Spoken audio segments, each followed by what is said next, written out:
What is up, everybody? So I am super excited. We got our first commission, so I want to go ahead and make that, and I'm also going to do a gold dragon coaster. We have kind of a line of dragon scale coasters that I've started to make, and those are going to be out shortly. So I want to go ahead and just knock out the custom order and that at the same time, since resin wise for the one dice we're probably going to end up using like 12 to 15 milliliters, somewhere around there. For the coaster, we're going to be using about 60. So I am going to go ahead and mix up 80. That way we have a little bit of room for error.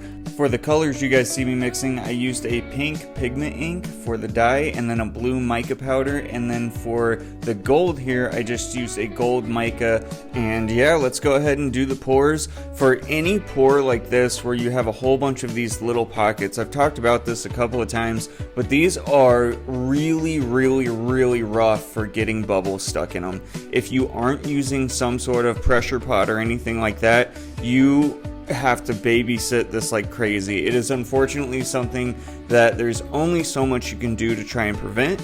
That being said, if you pour slowly in one spot and just let this resin flow into all the little crevices, and then I beat it on the table a little bit, that helps tremendously for keeping things a little bit more contained. Next up, we're moving on to the dice. So I was given very little instruction for this. We were just going with pink and blue. I did make it clear that obviously I'm fairly new at this. This is the first commission, and he didn't care. This is just a simple little dice for his daughter who is just starting to get into D&D.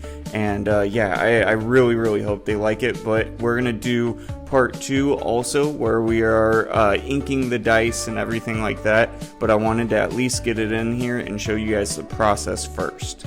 I went ahead and let these sit for a little bit just to let bubbles rise and everything. So now I'm going to hit this with a heat pin to try and get some of that under control. I'm also going to remove any little bits of dust that I find in there. This is something that is very important to do. It will ruin your mold if you have even the slightest little bit of dust in there. And then yeah, this is how the top of the die mold looks. We're going to go ahead and get a little bit of a resin barrier on the top of that mold, put the lid on, and these are ready to go in the pressure pot. I'll see you guys for part 2.